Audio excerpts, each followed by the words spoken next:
अस्सलाम वालेकुम।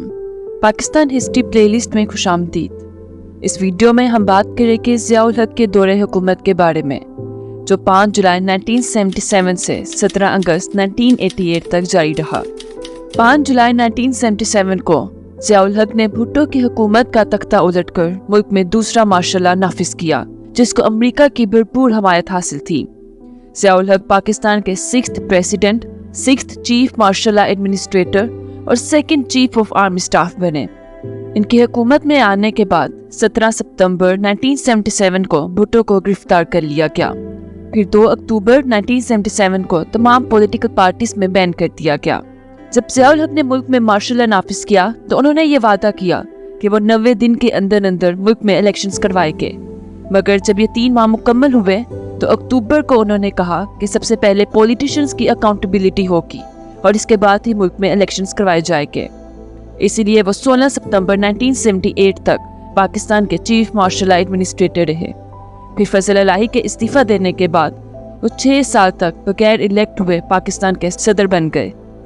नुसरत भुट्टो ने ज़ियाउल हक के इस मार्शल लॉ को सुप्रीम कोर्ट में चैलेंज भी किया, मगर सुप्रीम कोर्ट ने इस मार्शल लॉ को डॉक्ट्रिन ऑफ नेसेसिटी यानी वक्त की ज़रूरत कहकर मार्शल लॉ के हक में फैसला दे दिया और फिर 4 अप्रैल 1979 को भुट्टो को फांसी दे दी गई।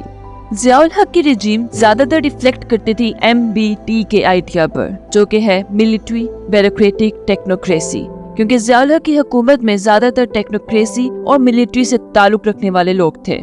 कि ज़ियाउल हक एक मजहबी सोच रखने वाले शख्स थे, तो वो 1981 में पाकिस्तान में मजलिस शोरा का क़याम अमल में लेकर आए, जो कि एक इस्लामिक कॉन्सेप्ट है जहां मुशावरत के जरिए रियासती मामला तय किए जाते हैं। मजलिस शोरा में तमाम अनइलेक्टेड मेंबरान थे जिनको सदर नॉमिनेट करता था। इस कमेटी में प्रेसिडेंट के नॉमिनेट किए हुए 350 मेंबरान थे, जिनमें से अक्सरियत उलमा की थी और कुछ स्कॉलर्स, जर्नलिस्ट, इकोनॉमिस्ट और इंटेलेक्चुअल्स थे। ये मजलिस शोरा ज़ियाउल हक के फैसलों को ऑथराइज करती थी और उनको लीगली पूरा करने के लिए काम करती थी। और फिर 19 दिसंबर 1984 को ज़ियाउल हक ने पाकिस्तान में रेफरेंडम करवाया। इस रेफरेंडम में ये सवाल पूछा गया था कि क्या आप मुल्क में इस्लामी निज़ाम चाहते हैं? अगर आप चाहते हैं तो ज़ियाउल हक को वोट दें। इसीलिए उनको 95% वोट मिले। ज़ियाउल हक ने लोगों को मैनिपुलेट भी किया कि vote against Zia means vote against Islam. इसी वजह से उनको 95% वोट हासिल हुए और इसके नतीजे में उन्होंने खुद को सदर अपॉइंट किया। ज़ियाउल हक ने अपने दौर में एटमी प्रोग्राम को आर्मी के अंडर कर दिया। 6 अक्टूबर 1984 को पाकिस्तान के एटमी प्रोग्राम को खुफिया तरीके से मुकम्मल कर लिया गया। पहला कोल्ड एटॉमिक टेस्ट भी किया गया, यानी बम चलाए बगैर ही एटमी हथियारों की जांच कर ली गई। फरवरी 1985 में मुल्क में इलेक्शंस करवाए गए। ये इलेक्शन नॉन पार्टी सिस्टम की बुनियाद पर करवाए गए, यानी हर कोई आज़ाद इलेक्शंस लड़ रहा था। और फिर 20 मार्च 1985 को ज़ियाउल हक ने मोहम्मद खान जुनेजो को as a prime minister appoint कर लिया और अल्ताफ हुसैन को प्रमोशन दी ताकि वो सिंध में रहकर पाकिस्तान पीपल्स पार्टी के खिलाफ मुहिम चलाए और उसकी मकबूलियत को कम कर सके। 1987 में पाकिस्तान में ऑपरेशन साइक्लोन लॉन्च करवाया गया।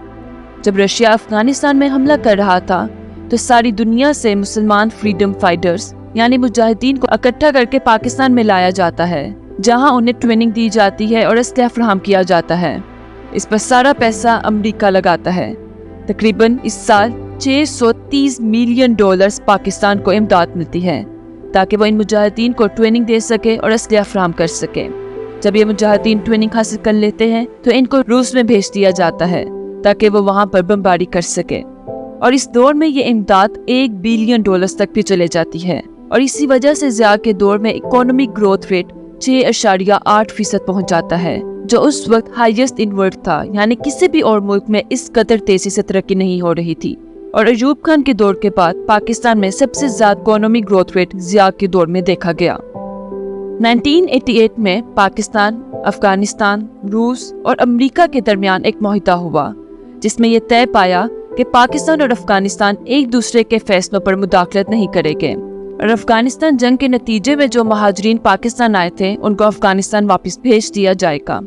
और रशिया 15 फरवरी 1989 को अफगानिस्तान से फौज निकाल लेगा और फिर रूस ने सारी फौज अफगानिस्तान से निकाल दी और अफगानिस्तान खाली कर दिया। 17 अगस्त 1988 को ज़ियाउल हक बहावलपुर टैंकों की मशक़ें देखने जाते हैं। इस त्यारे में 2 अमरीकी सफीर समेत 31 लोग शामिल होते हैं। बहावलपुर से वापसी पर त्यारा उड़ान भरने के थोड़ी ही देर बाद बहावलपुर की बस्ती लाल कमाल में गिरकर तबाह हो गया।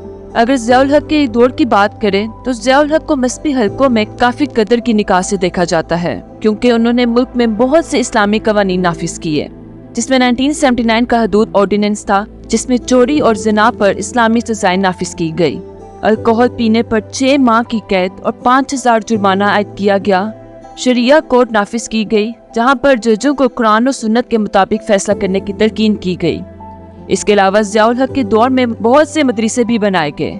दौर से पहले पाकिस्तान में मदरसों की तादाद 893 थी कि ज़ियाउल हक के दौर के बाद ये तादाद 2800 तक पहुंच गई। उसामा बिन लादेन ने भी इन्हीं मदरसों से तालीम हासिल की। लेकिन ज़ियाउल हक ने अपने दौर में कुछ बुरे फैसले भी लिए, जिनका खुमियासा पाकिस्तान आज भी भुगत रहा है। अफगानिस्तान जंग के बाद महाजरीन के साथ पाकिस्तान में मंशियात, दहशतगर्दी और जराइम में काफी इजाफा हुआ, जिसकी वजह से आज भी ज़ियाउल हक को तनकीद का निशाना बनाया जाता है। वीडियो देखने का शुक्रिया। मज़ीद वीडियोस के लिए चैनल को सब्सक्राइब करें और वीडियो को लाइक करें। शुक्रिया।